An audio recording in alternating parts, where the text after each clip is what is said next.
Fair to say, Michael, it's been a season for you that has consisted of many ups and many downs, but would it be fair to say that the ups in terms of your big wins have outweighed the downs?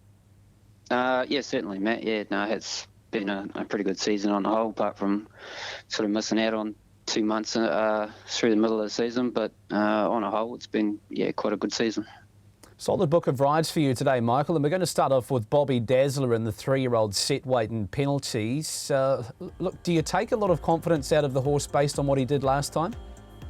Yeah, well, he was pretty dominant, I thought, last week. You know, he's raced on the pace. He's got a little bit of putting to carry this week with 59.5, but he did have 58.5 last week when winning. So, you know, he's got good wet track form and Wanganui Guineas won earlier in the season. So, you know, he looks like he's going to be pretty competitive here again. It looks as though he's got plenty of early gate speed. How would you expect the track to play today, being on the heavy 11 surface at Rotorua?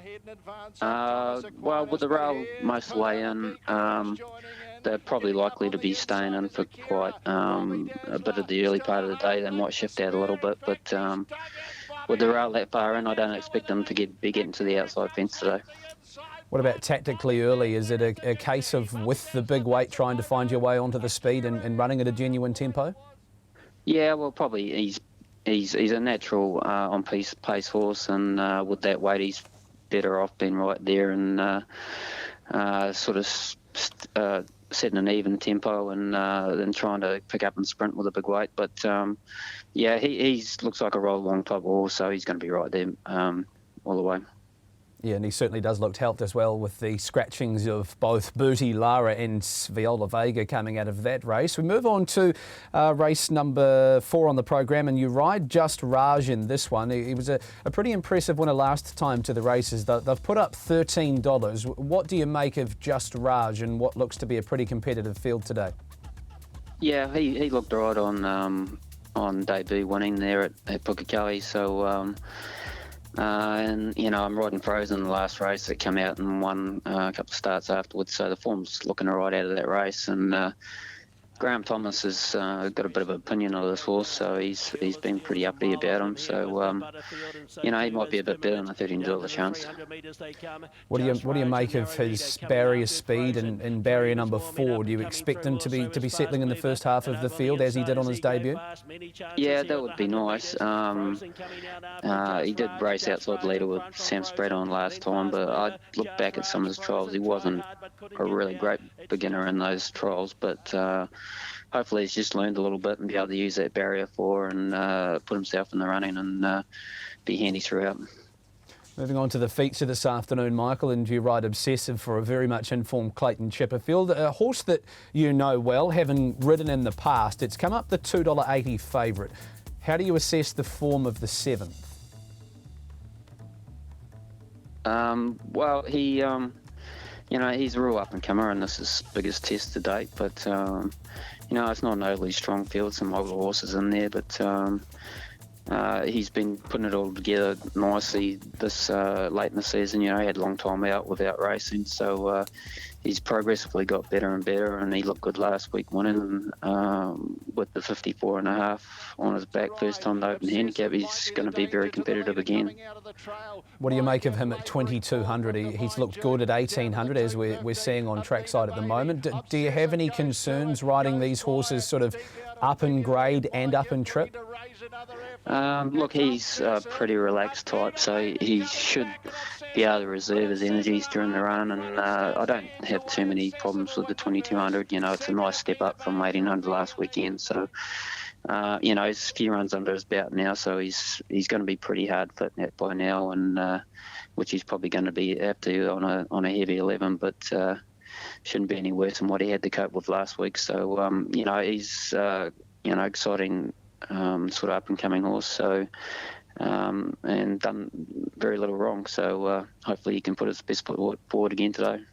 Yeah, and 3 of his 4 wins coming on heavy track, which comes with a bit of punter confidence as well. Wanted to ask you about the horse in the last race as well, Michael. Frozen, a horse you've ridden through this campaign. First up in rating 65, on what you felt in its maiden win. Do you feel as though it'll handle it? Yeah, this track will probably be a little bit worse than what she has been on the last couple of runs, but she has coped with those tracks quite well.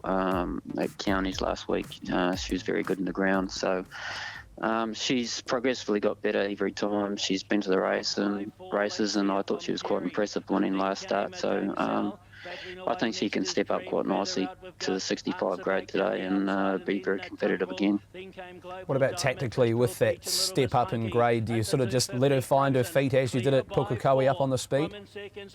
Yeah, well, she begins quite well. She's very laid back type, but she surprised me how she leaves the barriers quite well. So yeah, technically she's going to be up on the speed again from barrier 3 late in the day. So